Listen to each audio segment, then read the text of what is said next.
Decía, vamos a hablar hoy un poco de vivienda, de su precio, de temas hipotecarios, trucos, cuéntanos esos trucos para hacer algunos avales ICO y cuéntame un poco cómo está el patio inmobiliario, cómo está el parqué inmobiliario en España, cómo se mueve.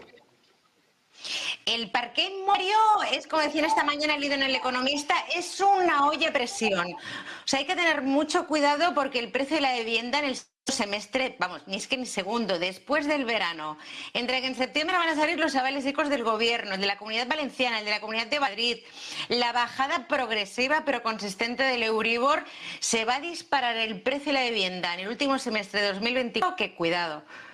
De manera importante.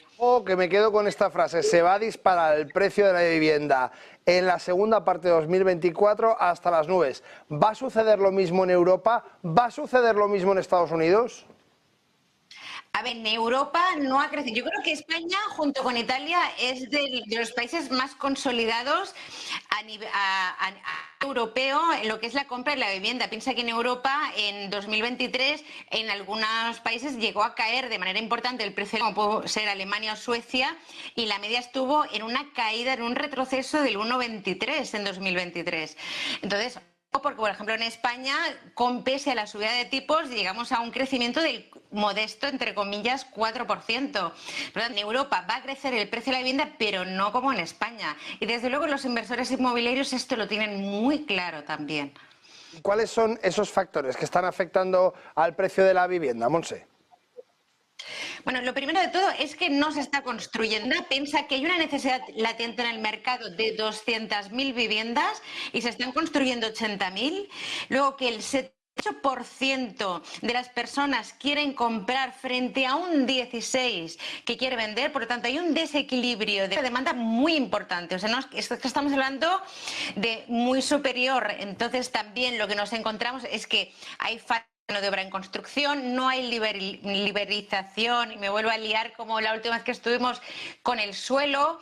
No están facilitando a los promotores la financiación ni ese suelo para construir vivienda, y desde luego hay una falta de pública desde los años 80 bastante importante. O sea, es que no se está construyendo prácticamente nada. Entonces, ojo, es un problema de construcción de vivienda y que cada vez hay más familias que quieren independizarse y que están saliendo al mercado núcleos familiares. No pueden acceder al precio de la vivienda.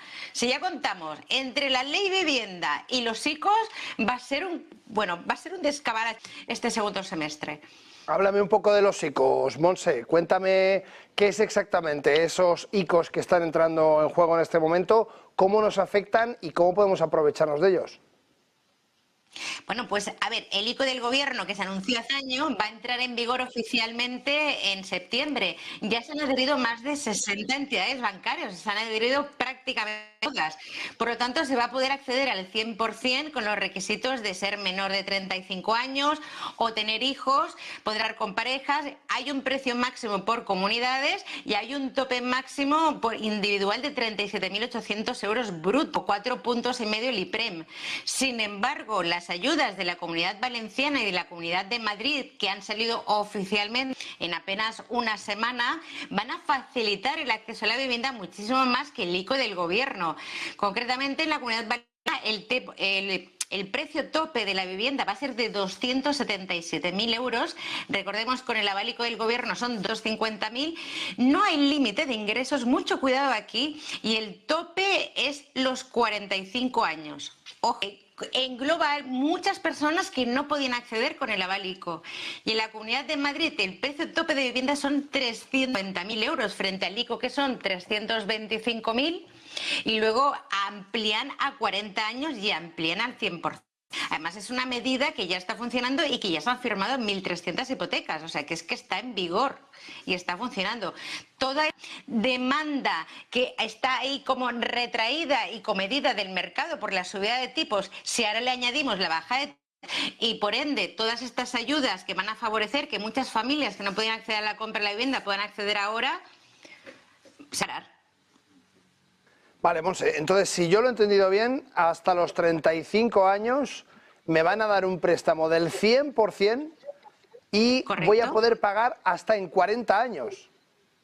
No, 30 años. 30 30 años. años. Es para personas que tengan hasta 40 años. Ok. O sea, el abanico del gobierno es hasta los 35.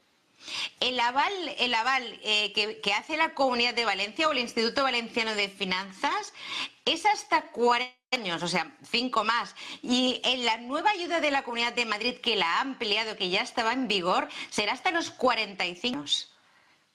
Ojo.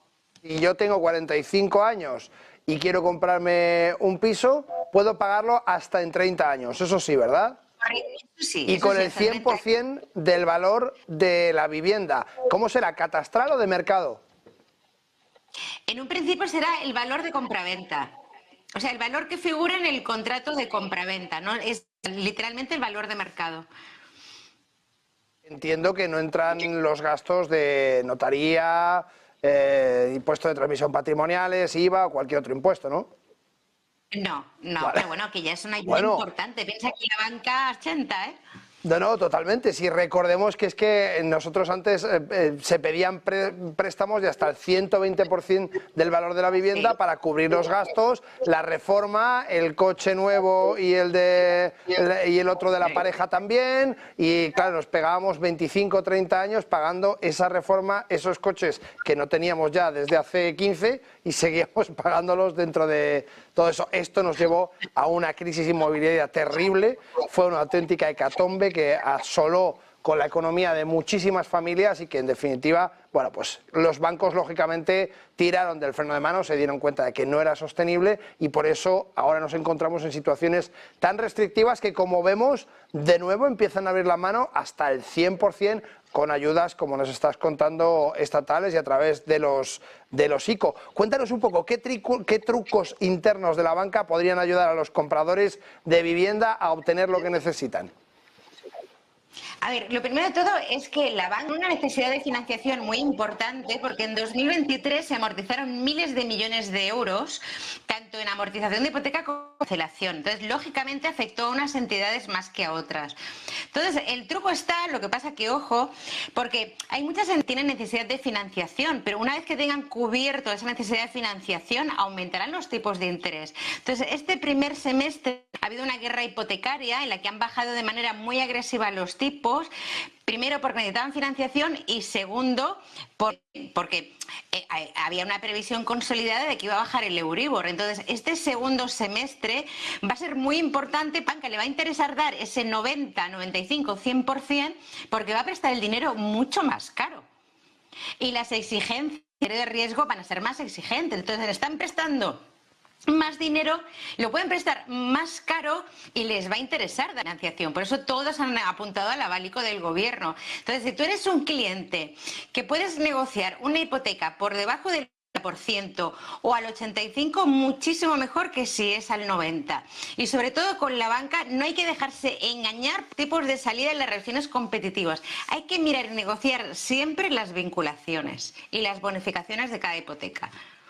Un poco cuáles son los tips en los que los compradores, tanto aquí como en Europa, como en Estados Unidos y como cualquier comprador que se financia a través de una entidad bancaria, ¿qué es lo que tiene que mirar? Si tú tuvieras que hacer un checklist y dijeras, mira, primero de todo, esto, hazme 5 puntos que no se le pueden olvidar a nadie que vaya a solicitar financiación para una vivienda. Vale, lo primero de todo me parece curioso, miraría la TAE. Porque puede hacerte, por ejemplo, dos bancos diferentes, por ejemplo, la misma hipoteca tipo fijo, imagínate un tipo medio del 2,5, dos entidades te ofrecen el 2,5, pero lo que nos va a marcar la diferencia es la TAE. La tasa anual equivalente engloba todos los gastos derivados de constituir esa hipoteca. Entonces, si una TAE es mucho más alta, quiere decir que te van a meter seguros, que te van a meter comisión de mantenimiento, comisión de tarjetas, comisión de lo que sea. Entonces, eso ya nos da un primer paso importante a la hora de comparar hipotecas. Segundo, miraría bien la letra pequeña, o sea, no solo miraría, por ejemplo, el tipo de salida, por ejemplo, en una mixta, del 2 y luego más 0,50, pero si tienes las bonificaciones y demás, conseguimos rebajar, ¿vale? Pero hay que evaluar el coste de esas bonificaciones. Entonces, hay muchos trucos de banca que a lo mejor uno te dice, oye, no hace falta que hagas el seguro, pero te clava una bonificación del 0,40, es el seguro de vida, y otros te dicen, el seguro de vida es un 0,1. Entonces, hay que mirar muy bien el porcentaje, no solo bonificaciones, sino el porcentaje a aplicar de cada bonificación.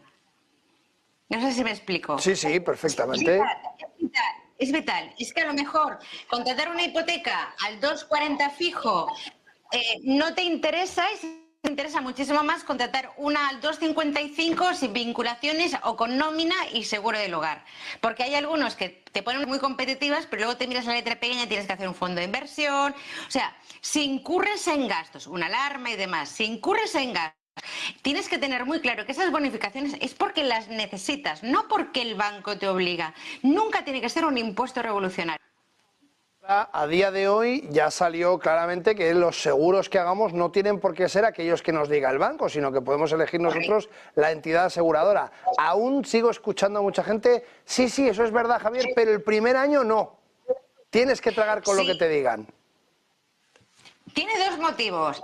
Primero, que la banca evalúa la rentabilidad de una operación por un algoritmo informático que se llama RAROC, que está en todas las entidades y que además viene de Estados Unidos, de hace muchos años, de 1958.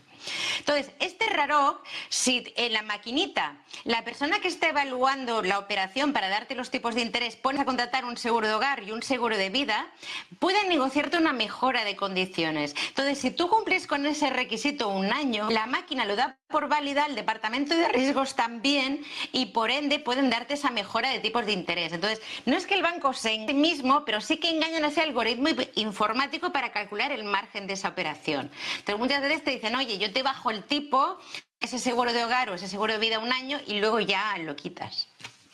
Bueno, muy interesante. Muy interesante, indudablemente. Nosotros nos quedamos sin tiempo, pero te prometo que te llamo de nuevo porque me interesa muchísimo todo lo que nos cuentas siempre para estar al día de esa parte tan importante en las finanzas, que es la partida en la que más vamos a gastar dinero, indudablemente, en nuestra vida. Montse, muchísimas gracias. Montse Cespedosa, CEO de MC Group. Pues claro que sí, y es que estamos de vuelta. Aquí está.